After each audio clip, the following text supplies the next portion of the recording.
राम उसका रावण भी उसका, जिंदगी भी उनकी मौत भी उनकी, तांडव नृत्य भी वो परम ज्ञानी भी वो, अज्ञानी का ज्ञान भी वो। जय भोलेनाथ की। सभी भक्तों को सादर प्रणाम। भक्तों, आप नियमित प्रातः 5:30 बजे हमारे चैनल पर शिव महापुराण की कथाएं श्रवण करते हैं। साथ ही प्रातः 5 बजे पुरुषोत्तम मास महात्म्य की कथाएं भी श्रवण करते हैं। सभी वारों की कथाएं, तिथि ज्ञान इत्यादि की जानकारी भी आपको हमारे चैनल के माध्यम से दी जाती है। यदि अभी तक आपने चैनल को सब्सक्राइब नहीं किया तो अवश्य ही कर लें और बेल आइकन भी प्रेस कर लें, जिससे आने वाले हर नए वीडियो का नोटिफिकेशन आपको तुरंत ही मिल सके। शिव महापुराण के कल के अध्याय में आपने धात्री, मालती और तुलसी का आविर्भाव, शंखचूड़ की उत्पत्ति, शंखचूड़ का विवाह, शंखचूड़ के राज्य की प्रशंसा, देवताओं का शिव जी के पास जाना, शिव जी द्वारा देवताओं को आश्वासन, पुष्पदंत शंखचूड़ वार्ता, भगवान शिव की युद्ध यात्रा, शंखचूड़ की युद्ध यात्रा, शंखचूड़ के दूत और शिव जी की वार्ता, देव दानव युद्ध की कथा का रसपान किया था। भक्तों, आज के इस अध्याय में शंखचूड़ युद्ध, भद्रकाली शंखचूड़ युद्ध, शंखचूड़ की सेना का संहार, शिव जी द्वारा शंखचूड़ वध, तुलसी द्वारा विष्णु जी को शाप, हिरण्याक्ष वध, हिरण्यकश्यप की तपस्या और नरसिंह द्वारा उसका वध, अंधक की अंधता की कथा का रसपान करेंगे। तो चलिए भक्तों, वीडियो शुरू करते हैं।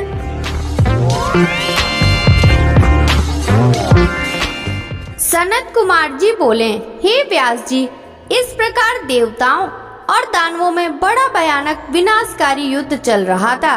धीरे धीरे दानव देवताओं पर भारी पड़ने लगे। तब देवता अत्यंत भयभीत होकर अपनी रक्षा हेतु इधर उधर भागने लगे। कुछ देवता भागकर देवाधिदेव भगवान शिव की शरण में आए। तब वे देवता बोले, प्रभु हमारी रक्षा करें, असुर सेना परास्त होने के बजाय हम पर हावी होती जा रही है। यदि शीघ्र ही कुछ नहीं किया गया तो हम अवश्य हार जाएंगे। देवताओं के ये वचन सुनकर भगवान शिव को बहुत क्रोध आया। वह उठ खड़े हो गए और स्वयं युद्ध करने के लिए आगे बढ़े। युद्ध स्थल में पहुंचते ही उन्होंने असुरों की अछौड़ी सेना का नाश कर दिया। देवी भद्रकाली भी अनेक दैत्यों को मार मार कर उनका रक्त पीने लगी। इस प्रकार असुरों को युद्ध में कमजोर पड़ता देखकर देवताओं में एक नई जान आ गई। जो देवता इधर उधर अपने प्राणों की रक्षा के लिए भाग रहे थे, वे भी आकर पुनः युद्ध करने लगे। उधर भद्रकाली देवी क्रोध में भरकर दैत्यों को पकड़ पकड़ कर अपने मुख में डालने लगी। स्कंद ने अपने बाणों से करोड़ों दानों को मौत के घाट उतार दिया। यह देखकर असुर सेना भयभीत होकर अपने प्राणों की रक्षा करने हेतु इधर उधर भागने लगी। असुर सेना को इस प्रकार तितर बितर होता देखकर दानवराज शंखचूड़ क्रोधित होकर स्वयं युद्ध में कूद पड़ा। उसने अपने हाथों में धनुष बाण उठाया और भयानक बाणों की वर्षा करनी प्रारंभ कर दी। देखते ही देखते शंखचूड़ ने देव सेना के अनेकों सैनिकों का संहार कर दिया। यह देखकर स्कंद देव आगे बढ़े और शंखचूड़ को ललकारने लगे। शंखचूड़ ने क्रोधित होकर स्कंद पर पलटकर वार कर दिया। उसने स्कंद का धनुष काट दिया और पूरी शक्ति से स्कंद की छाती पर प्रहार किया। फलस्वरूप स्कंद मूर्छित होकर जमीन पर गिर पड़े। कुछ ही देर बाद स्कंद खड़े हो गए और उन्होंने अपने बाण से शंखचूड़ के रथ में छेद कर दिया। यही नहीं, स्कंद ने शंखचूड़ का कवच, किरीट आदि कुंडल भी गिरा दिए। तत्पश्चात उसने एक भयानक विष बुझी शक्ति से शंखचूड़ पर प्रहार किया। इस प्रहार से शंखचूड़ मूर्छित होकर धरती पर गिर पड़ा और काफी समय तक ऐसे ही पड़ा रहा। कुछ समय पश्चात वह ठीक होकर पुनः युद्ध करने लगा। इस बार उसने भगवान शिव के पुत्र कार्तिकेय को अपना निशाना बनाया और उस पर भयानक शक्ति का प्रहार किया, जिससे कार्तिकेय बेहोश होकर जमीन पर गिर पड़े। तब कार्तिकेय को इस प्रकार धरती पर बेहोश पड़ा हुआ देखकर देवी भद्रकाली उन्हें गोद में उठा लाई। उनकी दशा देखकर शिव जी ने उन पर अपने कमंडल का जल छिड़का। जल छिड़कते ही कार्तिकेय फौरन उठ बैठे और पुनः युद्ध करने के लिए चल दिए। दूसरी ओर वीरभद्र और शंखचूड़ का भयानक युद्ध चल रहा था। यह कह पाना कठिन था कि दोनों में से कौन अधिक वीर और बलशाली है। एक दूसरे पर वे बड़े शक्तिशाली ढंग से प्रहार कर रहे थे। देवी भद्रकाली भी पुनः युद्ध में आकर दानवों का भक्षण करने लगी। सनत कुमार जी बोले, हे व्यास जी, देवी भद्रकाली ने युद्ध भूमि में जाकर भयंकर सिंहनाद किया, जिससे डरकर अनेकों दानव मूर्छित होकर धरती पर गिर पड़े। भद्रकाली ने अपने तेज और नुकीले दांतों से दानवों का रक्त चूसना शुरू कर दिया। यह देखकर युद्धरत दानव भय से आतंकित हो उठे, वे इधर उधर भागने लगे। यह देखकर दानव राज शंखचूड़ दौड़कर देवी भद्रकाली से युद्ध करने के लिए आगे आया। शंखचूड़ को सामने खड़ा देखकर भद्रकाली ने प्रलय अग्नि के समान भयंकर बाणों की वर्षा करनी शुरू कर दी, परंतु शंखचूड़ ने वैष्णव नामक अस्त्र से उस पर वर्षा को शांत कर दिया। देवी भद्रकाली ने उसके जवाब में नारायण अस्त्र चलाया, परंतु शंखचूड़ हाथ जोड़कर उस अस्त्र को प्रणाम करने लगा, जिससे वह नारायण अस्त्र वहीं पर शांत हो गया। दैत्यराज शंखचूड़ अपने भयानक बाणों से देवी पर प्रहार करता रहा और देवी उन असंख्य बाणों को अपनी विकराल दाढ़ों से चबा जाती। इस प्रकार देवी और शंखचूड़ में भयानक संग्राम होने लगा।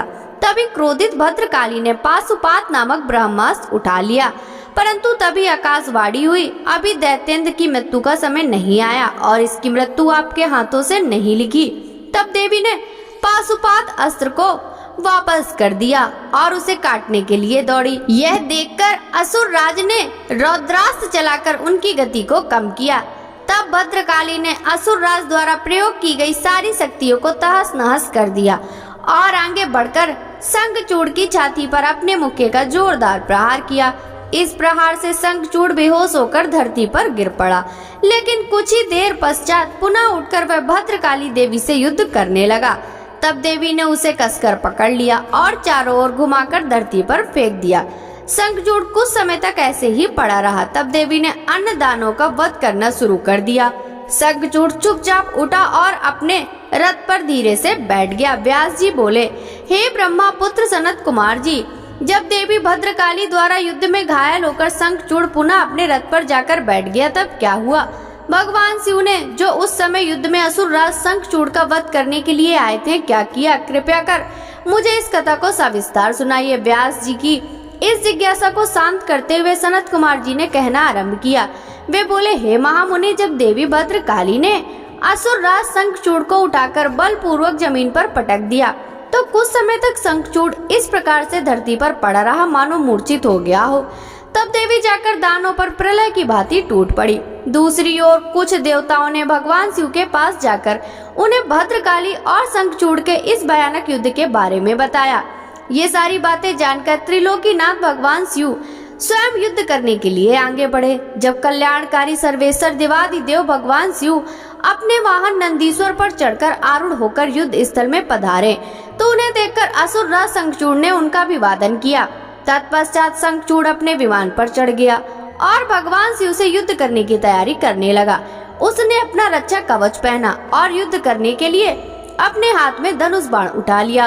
वह पूरे उत्साह के साथ भगवान शिव पर दिव्यास्त्रों का प्रहार कर रहा था। इस प्रकार त्रिलोकीनाथ भगवान शिव और असुर राज शंखचूड़ का भयानक युद्ध 100 वर्षों तक निरंतर चलता रहा। महावीर और पराक्रमी शंखचूड़ ने अनेक शक्तिशाली बाणों और असंख्य मायावी अस्त्र शस्त्रों का प्रयोग शिव जी पर किया, परंतु परमेश्वर शिव ने उन सबको पल भर में काट दिया।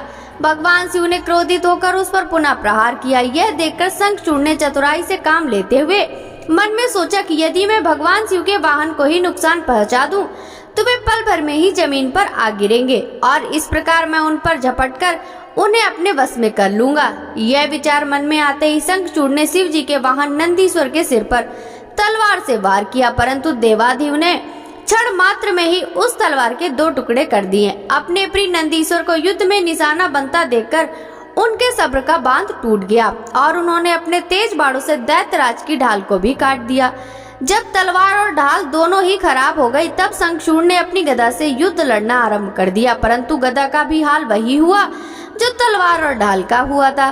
तभी देवी भद्रकाली वहां पहुंचकर राक्षसों को मारने काटने लगी। देखते ही देखते उन्होंने अनेक वीर दैत्यों का संहार कर दिया, कई का रक्त चूस लिया और बहुतों को अपने मुख में डालकर जिंदा ही निगल लिया। अपनी विशाल दैत्य सेना का इस प्रकार सर्वनाश होता देखकर शंखचूड़ को अत्यधिक पीड़ा हुई। उसका दर्द तब और ही बढ़ गया। जब उसने अपने साहसी वीर राक्षसों को प्राण बचाने के लिए जहां तहां भागते हुए देखा। सनत कुमार जी बोले, हे व्यास जी, अपनी विशाल सेना का इस प्रकार संहार होता देखकर असुर राज शंखचूड़ अत्यंत क्रोधित होकर निरंतर उन पर अस्त्रों का प्रहार करने लगा। तत्पश्चात उसने अपनी माया का प्रयोग करते हुए सभी देवताओं सहित देवादिदेव महादेव को भयभीत करने का प्रयास किया, परंतु इस जगत के स्वामी को इस प्रकार भला कोई कैसे डरा सकता है क्या? देवादिदेव महादेव जी उसकी माया से तनिक भी भयभीत नहीं हुए और उन्होंने शंखचूड़ पर अनेक दिव्य शक्तियों से प्रहार कर दिया, जिसके फलस्वरूप शंखचूड़ की माया पल भर में ही विलुप्त हो गई। क्रोधित महादेव जी ने दैत्येंद्र का वध करने के लिए अपने हाथ में त्रिशूल उठा लिया। जैसे ही वे त्रिशूल का प्रहार करने आगे बढ़े, तभी उन्हें एक आकाशवाणी सुनाई दी, जो कि सिर्फ शिव जी के लिए ही थी। आकाशवाणी बोली, हे कल्याणकारी शिव, आप तो सर्वेश्वर हैं, इस जगत के स्वामी हैं। आपकी आज्ञा बिना तो इस जगत में कुछ हो ही नहीं सकता। भगवान, आप इस तुच्छ राक्षस का वध करने के लिए त्रिशूल का प्रयोग क्यों कर रहे हैं? इसे मारना तो आपके लिए बहुत ही आसान है। भगवान, आप तो सब वेदों के परम ज्ञाता हैं तथा सब कुछ जानते हैं। जब तक शंखचूड़ के पास भगवान विष्णु का कवच और पतिव्रता स्त्री है, तब तक शास्त्रानुसार यह अवध्य है। आकाशवाणी सुनते ही भगवान शिव ने अपने त्रिशूल को तुरंत ही रोक दिया और मन में श्री हरि विष्णु का स्मरण किया। श्री हरि अगले ही क्षण हाथ जोड़े उनके सामने उपस्थित हो गए। तब शिव जी ने विष्णु जी को इस संकट को दूर करने का आदेश दिया। भगवान विष्णु ने तुरंत एक ब्राह्मण का वेश धारण किया और भिक्षा मांगने के लिए दैत्यराज शंखचूड़ के पास पहुंच गए। वहां पहुंचकर विष्णु जी ने भिक्षा मांगी। तब शंखचूड़ ने पूछा, हे ब्राह्मण देव, आपको क्या चाहिए? मैं अवश्य ही दूंगा, परंतु पहले यह बताइए तो सही कि आप क्या चाहते हैं। तब ब्राह्मण का रूप धारण किए हुए विष्णु जी बोले कि पहले प्रतिज्ञा करो, मैं जो मांगूंगा मुझे दोगे। इस प्रकार जब शंखचूड़ ने ब्राह्मण को उसे इच्छित वस्तु देने का वचन दे दिया, तब विष्णु जी ने उससे उसका कवच मांग लिया। कवच लेने के पश्चात वे ब्राह्मण के रूप में ही दैत्यराज की पत्नी देवी तुलसी के पास गए। मायावी विष्णु जी देवताओं के कार्य को पूरा करने के लिए देवी तुलसी के साथ भक्ति पूर्वक विहार करने लगे। दूसरी ओर जब भगवान शिव को अपनी दिव्य अलौकिक शक्ति द्वारा इस बात का ज्ञान हुआ कि शंखचूड़ की रक्षा करने वाला कवच और उसकी पतिव्रता स्त्री की शक्ति अब उसके साथ नहीं रही, तो तुरंत ही उन्होंने अपना विजय नामक त्रिशूल उठा लिया और पूरी शक्ति से उस त्रिशूल का प्रहार दैत्यराज पर किया। उस दिव्य त्रिशूल के प्रहार से पल भर में ही शंखचूड़ के प्राण पखेरु उड़ गए। दैत्यराज शंखचूड़ के मरते ही आकाश में दुदुम्बियां बजने लगी, चारों दिशाओं में मंगल गान होने लगा और भगवान शिव पर आकाश से फूलों की वर्षा होने लगी। वहां उपस्थित सभी देवता भगवान शिव की स्तुति करने लगे और उनको धन्यवाद कहने लगे। असुर राज शंखचूड़ भी भगवान शिव के हाथों मृत्यु को प्राप्त होकर अपने शाप से मुक्त हो गया। उसकी हड्डियों से एक विशेष शंख की जाति बनी। उस शंख में रखा गया जल अत्यंत शुद्ध माना जाता है और उसका प्रयोग देवताओं पर जल चढ़ाने के लिए तथा घरों को शुद्ध करने के लिए किया जाता है। वह जल देवी लक्ष्मी और श्री हरि विष्णु को बहुत प्रिय है, परंतु इस जल को भगवान शिव की पूजा में प्रयोग नहीं किया जाता। इस प्रकार दैत्यराज शंखचूड़ के वध के पश्चात कल्याणकारी भगवान शिव प्रसन्नता पूर्वक नंदीश्वर पर आरूढ़ होकर देवी भद्रकाली, कुमार कार्तिकेय और गणेश सहित अपने अनेकों गणों को साथ लेकर पुनः निवास कैलाश पर्वत की ओर चल दिए। तत्पश्चात अन्य देवता भी प्रसन्न हृदय से अपने अपने लोक को चले गए। व्यास जी बोले, हे सनत कुमार जी, भगवान विष्णु ने पतिव्रता तुलसी को किस प्रकार अपने अधीन कर लिया, किस प्रकार पतिव्रता धर्म का पालन करने वाली देवी तुलसी एकाएक धर्म से विमुख होकर अधर्म का आचरण करने लगी, कृपया कर इस कथा को मुझे बताइए। व्यास जी के प्रश्न को सुनकर सनत कुमार जी बोले, हे महामुने, देवताओं के हित का सदा ध्यान रखने वाले भगवान विष्णु ने अपने आराध्य भगवान शिव की आज्ञा पाकर उनके द्वारा बताए गए कार्यों को पूर्ण करना अपना ध्येय बनाया।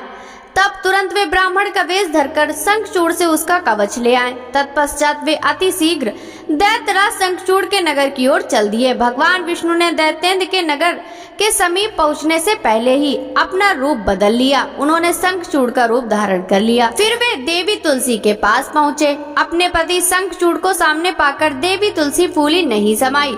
वह उनके गले से लग गई। उसकी आंखों में अश्रुधारा बही जा रही थी। उसने अपने स्वामी को सिंहासन पर बैठाकर उनके चरणों को धोया और युद्ध का समाचार पूछा। शंखचूड़ का रूप धारण किए हुए भगवान विष्णु बोले, हे प्रिय, युद्ध के मध्य में ही ब्रह्मा जी ने मेरे और भगवान शिव के बीच संधि करा दी, इसलिए मैं वापस आ गया हूँ। भगवान शिव भी वापस कैलाश पर्वत पर चले गए। यह कहकर उन्होंने देवी तुलसी की जिज्ञासा को शांत कर दिया। तत्पश्चात शंखचूड़ बने भगवान विष्णु तुलसी के साथ आनंद पूर्वक रमण करने लगे, परंतु झूठ की हांडी रोज नहीं चढ़ती। एक दिन देवी तुलसी को ज्ञात हुआ कि उसके साथ रमण करने वाला पुरुष उसका पति शंखचूड़ नहीं बल्कि कोई और है। यह पता चलते ही देवी तुलसी आत्मग्लानि से भर उठी। उन्हें स्वयं से घृणा होने लगी। वह क्रोध से वेश बदले श्री विष्णु जी पर फट पड़ी। उन्होंने श्री विष्णु से पूछा, तू कौन है? मुझे सच सच बता, क्यों तूने मुझ जैसी पतिव्रता स्त्री का पतिव्रत धर्म नष्ट कर दिया? मैं तुझे नहीं छोड़ूंगी। ये वचन सुनकर विष्णु भगवान ने भयभीत होकर अपने स्थान पर अपनी एक मूर्ति बना दी ताकि देवी तुलसी उनके विषय में कुछ न जान पाए, परंतु तुलसी ने उनके पद चिन्हों से विष्णु जी को पहचान लिया। तब गुस्से से उन्होंने भगवान विष्णु को शाप देते हुए कहा, हे विष्णु, लोग तुम्हें भगवान मानकर तुम्हारी पूजा करते हैं, पर वास्तव में तुम पूजा के योग्य नहीं हो। तुम तो सिर्फ पत्थर हो। तुम्हारे मन में दया भाव नाम की कोई वस्तु नहीं है। तुमने मेरे सतीत्व को भंग किया है और मेरे पति शंखचूड़ को मार डाला है, इसलिए मैं तुम्हें शाप देती हूँ कि तुम आज अभी से पत्थर के हो जाओगे। यह कहकर देवी तुलसी अत्यंत दुखी मन से रोने लगी। देवी तुलसी का दिया हुआ शाप सुनकर भगवान विष्णु भी दुखी हुए और भगवान शिव का स्मरण करने लगे। विष्णु की पुकार सुनकर भक्त वत्सल भगवान शिव वहां प्रकट हो गए। उन्होंने देखकर देवी तुलसी और विष्णु जी ने हाथ जोड़कर प्रणाम किया। तब वे तुलसी को समझाने लगे। उन्होंने तुलसी को समझाया कि देवी तुलसी, यह तो पूर्व निश्चित था। शंखचूड़ को मिले शाप के फलस्वरूप उसका जन्म दानव कुल में हुआ और इसी कारण उसे मेरे हाथों मृत्यु प्राप्त हुई। देवी, तुम्हारी मनोस्थिति मैं समझ सकता हूँ, परंतु यह संसार नश्वर है, अतः तुम्हें अपने द्वारा की गई तपस्या का फल लो और इस शरीर को त्याग दो। मेरे आशीर्वाद के फलस्वरूप तुम्हें दिव्य देह की प्राप्ति होगी। तुम्हारी श्री हरि में विशेष प्रीति होगी। इस शरीर को त्यागने के पश्चात जब तुम नया शरीर धारण करोगी तो तुम गंडकी नाम की नदी होगी और सभी के द्वारा पूजित होने के कारण प्रधान रूपा तुलसी के नाम से विख्यात होगी। चाहे स्वर्ग हो या पाताल या फिर पृथ्वी, तुम वनस्पतियों में श्रेष्ठ होगी तथा श्री हरि की विशेष कृपा सदा तुम पर बनी रहेगी। तुमने जो श्री हरि को शाप दिया है वह अवश्य ही पूरा होगा। गंडकी के तट पर सदा भगवान विष्णु भी पाषाण के रूप में स्थित होंगे। तेज दांतों वाले अनेक कीड़े उस शिला को छेद छेद कर उसमें चक्र बना देंगे। उस शिला को इस जगत में शालिग्राम के नाम से प्रसिद्धि मिलेगी। यह कहकर भगवान शिव अंतर ध्यान हो गए। तत्पश्चात देवी तुलसी ने अपना शरीर त्याग दिया और गंडकी नदी बन गई। तब श्री हरि विष्णु ने भी उस नदी के तट पर पाषाण के रूप में निवास किया। नारद जी बोले, हे ब्राह्मण, आप मुझे भगवान शिव की उन उत्तम लीलाओं के विषय में बताइए जिनकी ये लीलाएं बड़ी सुखदायिनी हैं। ब्रह्मा जी बोले, जलंधर के संहार के बारे में जानकर देवी सत्यवती के पुत्र व्यास जी सनत कुमार जी से यही बातें पूछने लगे। तब उनकी उत्सुकता देखकर सनत कुमार जी बोले, हे व्यास जी, अब मैं तुम्हें अंधकासुर नामक दैत्य के शिवगढ़ बन उनकी भक्ति में लीन रहने की कथा सुनाता हूँ। एक समय की बात है, देवादिदेव भगवान शिव अपनी प्राण वल्लभा देवी पार्वती और अपने प्रियगणों के साथ कैलाश पर्वत से काशी जा रहे थे। उनका विचार कुछ समय काशी में व्यतीत करने का था, इसलिए उन्होंने अपने वीरगढ़ भैरव को काशी का रक्षक बना दिया और स्वयं सबके साथ सुखपूर्वक निवास करने लगे। एक बार भगवान शिव देवी पार्वती के साथ आनंद पूर्वक विहार करते हुए मंदराचल नामक पर्वत पर गए। एक दिन शिव पार्वती बैठे आपस में वार्तालाप मनोविनोद कर रहे थे। तभी देवी पार्वती ने अपने हाथों से भगवान शिव के नेत्र कुछ पल के लिए बंद कर दिए। भगवान शिव के नेत्र बंद होते ही चारों ओर भयानक अंधकार छा गया। उसी समय भगवान शिव के माथे से पसीने की कुछ बूंदें निकली। जैसे ही वो बूंदें धरती पर गिरी, तुरंत एक जटाधारी काला विकट डरावना राक्षस वहां उत्पन्न हो गया। वह जोर जोर से हंसने लगा। उसकी भयानक आवाज सुनकर देवी पार्वती एकदम चौंक गई कि एकाएक उनके सामने यह भयानक जीव कहां से प्रकट हो गया। तब देवी पार्वती ने भगवान शिव से पूछा, हे स्वामी, ये भयानक पुरुष कौन है? यह सुनकर भगवान शिव मुस्कुराते हुए बोले, हे देवी, यह आपका पुत्र है। जब आपने मेरी आंखें बंद की उस समय मेरे माथे से कुछ पसीने की बूंदें गिरी, उसी से यह प्रकट हुआ। यह जानकर कि वह पुरुष उनका पुत्र है, देवी बड़ी प्रसन्न हुई। भगवान शिव ने उसका नाम अंधक रख दिया। उसी समय हिरण्यनेत्र नाम का एक राक्षस पुत्र की प्राप्ति की कामना मन में लेकर वन में घोर तपस्या कर रहा था। उसकी तपस्या से प्रसन्न होकर भगवान शिव उसे वरदान देने के लिए गए। उसने भगवान शिव से एक बलवान और वीर पुत्र की प्राप्ति की इच्छा प्रकट की। भगवान शिव ने कहा, हे हिरण्यनेत्र, मेरा पुत्र अंधक बड़ा ही वीर और बलवान है। तुम चाहो तो मैं तुम्हें उसे सौंप सकता हूँ। भगवान शिव के पुत्र को अपना पुत्र बनाने के लिए वह राक्षस व्यग्र हो उठा। उस पुत्र को प्राप्त कर हिरण्यनेत्र बहुत प्रसन्न हुआ और उसे गले से लगा लिया। भगवान शिव पुत्र अंधक को हिरण्यनेत्र को सौंपकर अपने धाम को चले गए। हिरण्यनेत्र अपने प्रिय पुत्र अंधक को साथ लेकर अपने घर लौट आया और उसको बहुत लाड प्यार से पालने लगा। तत्पश्चात हिरण्यनेत्र ने, जिसे हिरण्याक्ष भी कहा जाता था, पृथ्वी लोक और पाताल लोक के राज्यों को जीतकर अपने राज्य में मिला लिया। दैत्यों के राजा उस हिरण्याक्ष के आतंक से तीनों लोग कांपने लगे। यहाँ तक कि देवता भी व्याकुल और भयभीत हो गए। उन्होंने भगवान विष्णु को वाराह रूप धारण करके पाताल लोक भेजा। क्रोधित श्री हरि ने हिरण्याक्ष का वध सुदर्शन चक्र से कर दिया। तत्पश्चात अंधक का राज्याभिषेक करवाया। सभी देवता भय मुक्त होकर बड़े प्रसन्न हुए और भगवान विष्णु की जय जयकार करने लगे। भगवान श्री हरि विष्णु आशीर्वाद देकर अपने वैकुंठ धाम को चले गए।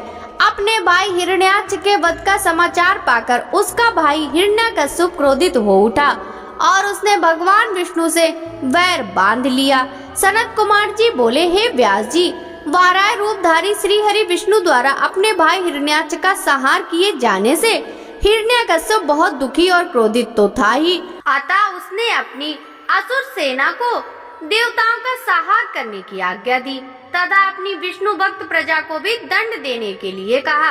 तब आज्ञा पाकर स्वामी भक्त असुरों ने देवलोक का विनाश कर दिया। उनके आतंक से देवता स्वर्ग छोड़कर भाग खड़े हुए। हिरण्यकश्यप के राज्य में उसकी प्रजा को बहुत डराया जाता था।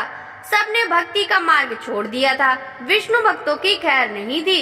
एक दिन हिरण्यकश्यप ने अपने मृत भाई हिरण्याक्ष को जलांजलि देकर उसकी स्त्री और बच्चों से मिला और उन्हें सांत्वना दी। दैत्यराज हिरण्यकश्यप को मन में विचार में आया कि यदि मैं अजर अमर अजय हो जाऊं तो मेरा कोई प्रतिद्वंदी ना रहे और मुझे कोई हरा भी नहीं सकेगा और तभी मुझे सभी झुककर प्रणाम करेंगे। यह सोचते ही हिरण्यकश्यप मंदराचल पर्वत पर जाकर घोर तपस्या करने लगा। तपस्या हेतु वह एक पैर के अंगूठे पर खड़ा रहा। सिर के ऊपर दोनों हाथ जोड़े आसमान की ओर देखते हुए वह घोर तपस्या कर रहा था। इधर जब हिरण्यकश्यप तपस्या में लीन था तो देवताओं ने असुरों से अपना राज्य छीन लिया। वे आनंद पूर्वक अपना राज्य करने लगे। हिरण्यकश्यप की तपस्या का तेज दिन ब दिन बढ़ता जा रहा था।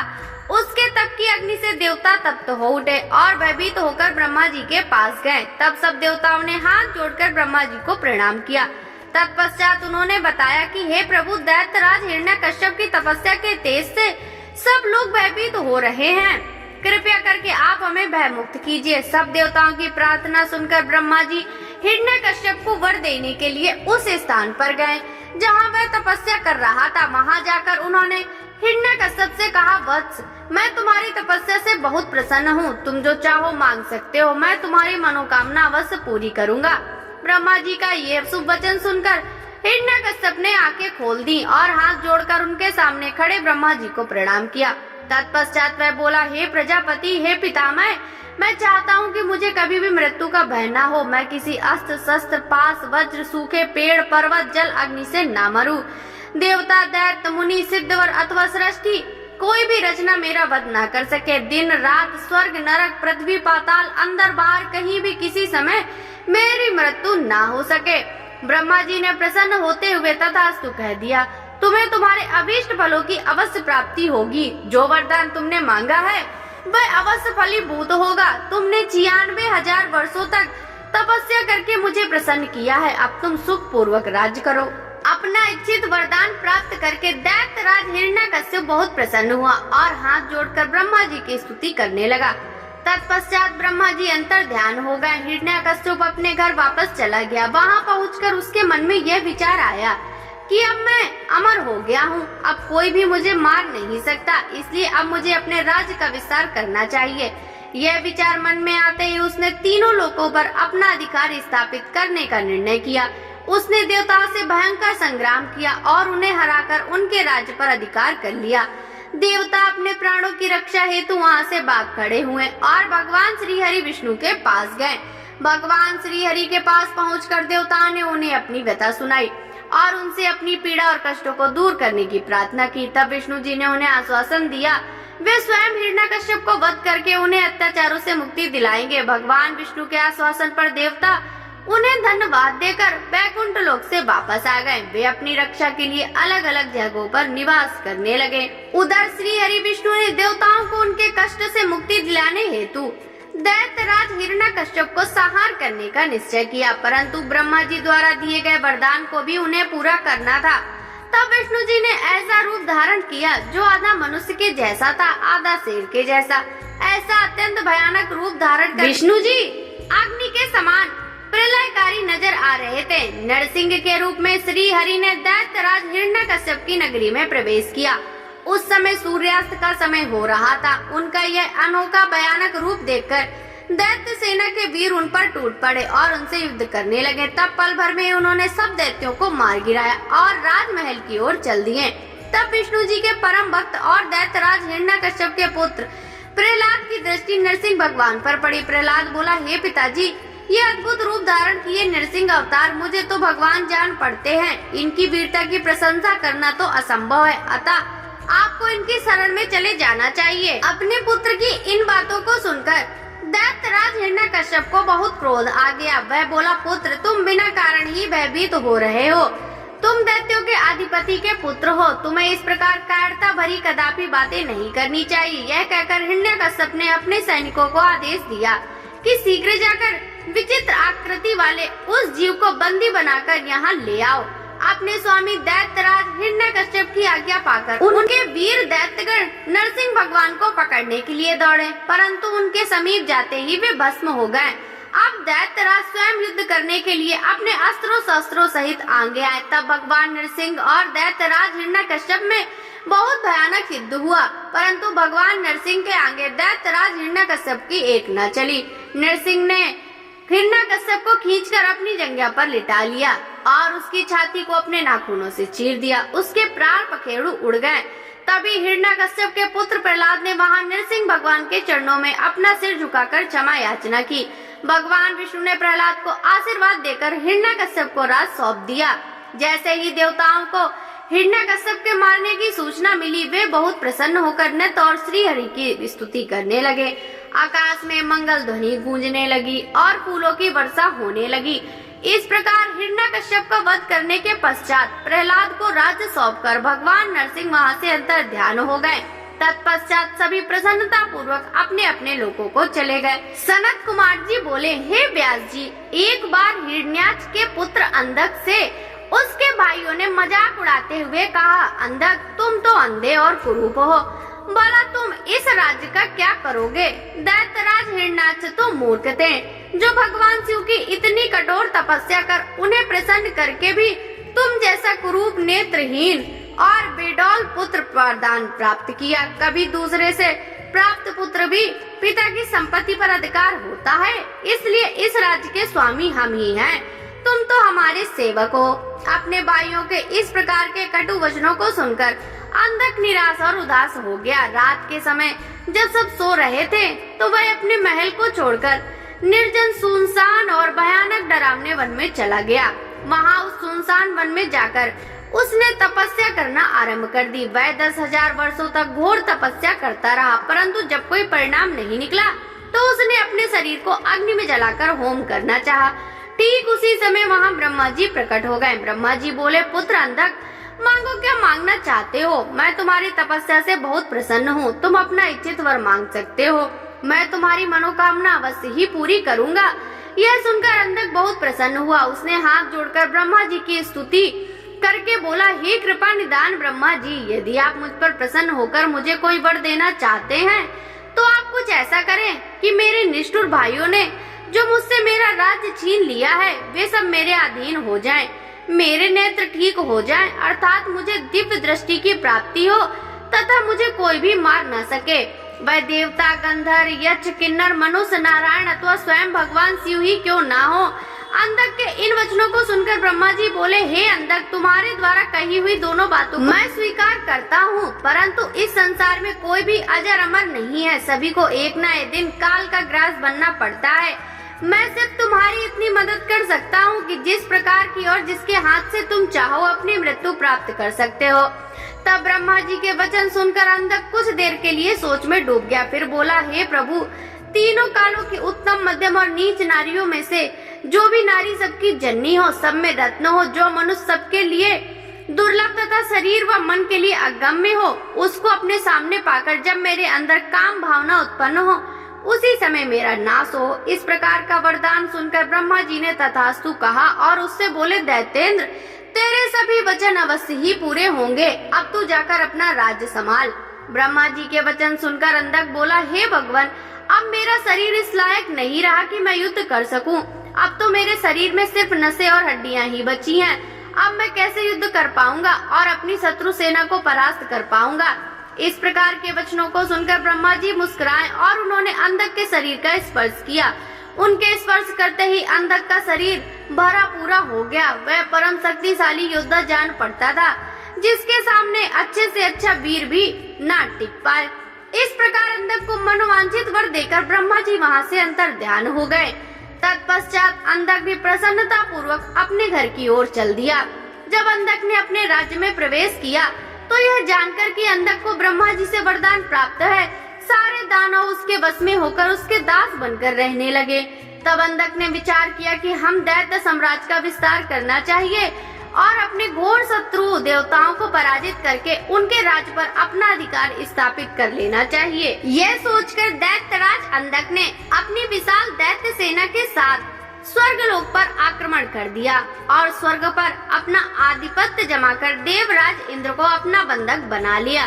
तत्पश्चात उसने नागों, सुपर्णों, श्रेष्ठ राक्षसों, गंधर्वों, यक्षों, मनुष्यों, ऊंचे ऊंचे पर्वतों और भयानक वृक्षों और सिंहों को भी युद्ध में परास्त कर अपने अधीन कर लिया।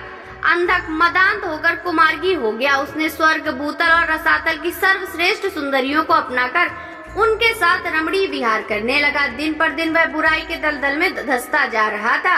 उसने वैदिक धर्म का पूर्णतः त्याग कर दिया था। एक दिन उसके दुर्योधन, वैदस और हस्ती नामक तीनों मंत्री उसके पास आए और बोले, हे दैतेंद्र, हमने मंदराचल पर्वत की एक गुफा में एक मुनि को देखा है जो कि योग ध्यान में मग्न आंखें बंद करके बैठा है।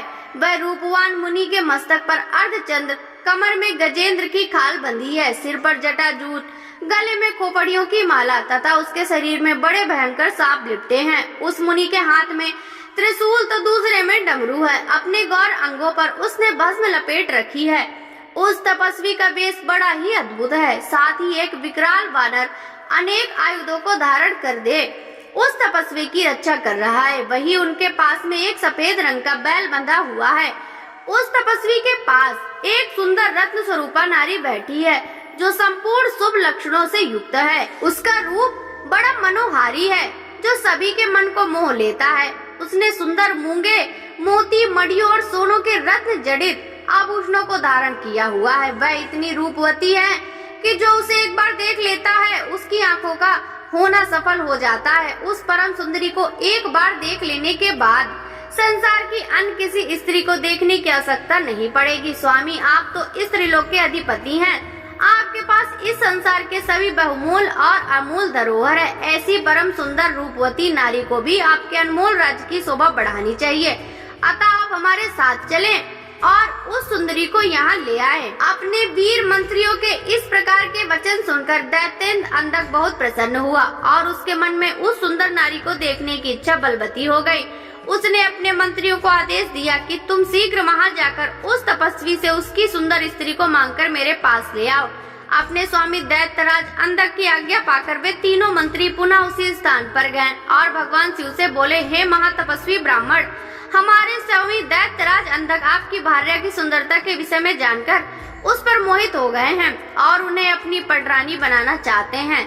आप सहर्ष उन्हें हमें सौंप दें। उसके ऐसे वचन सुनकर शिव जी को बहुत क्रोध आया, परंतु फिर भी वे सिर्फ इतना ही बोले, दैत्यो, ये मेरी भार्या है, ये स्वयं शक्ति संपन्न और सिद्धि रूपा है। देवी स्वयं अपने भक्तों के कष्टों को दूर करती है। आप अपनी परेशानी इन्हें बताइए, ये अवश्य ही आपके दुखों को दूर करेंगी। भगवान शिव के ये वचन सुनकर क्रोधित और मंदात दैत्य कुछ और न बोले और वहाँ से वापस आ गए। तब दैत्यराज अंधक को उन्होंने वहाँ घटित हुई सारी बातें बढ़ा चढ़ाकर बताई, जिन्हें सुनकर दैत्येंद्र का क्रोध 7वें आसमान पर चढ़ गया। तब वह मूढ़ बुद्धि दैत्य सुंदरी को देखने के लिए आतुर हो उठा। उसने स्वयं वहां जाकर उस रत्नों में सर्वश्रेष्ठ रत्न को अपने साथ लाने का निश्चय किया। सनत कुमार जी बोले, हे व्यास जी, जब इस प्रकार अंधक के उन तीनों मंत्रियों ने वहां आकर अंधक को सब बताया, तब क्रोधित होकर वह स्वयं वहां जाने को आतुर हो गया। भक्तों, आगे की कथा का रसपान हम कल के अध्याय में करेंगे। शिव महापुराण की यह कथा यदि आपको अच्छी लगी हो तो इस वीडियो को लाइक कर ज्यादा से ज्यादा भक्तों के साथ शेयर कीजिएगा। साथ ही वीडियो के कमेंट बॉक्स में हर हर महादेव लिखना मत भूलिएगा। आपसे मिलते हैं शिव पुराण के अगले अध्याय की कथा के साथ। सभी भक्तों को हरे कृष्णा, राधे राधे, हर हर महादेव।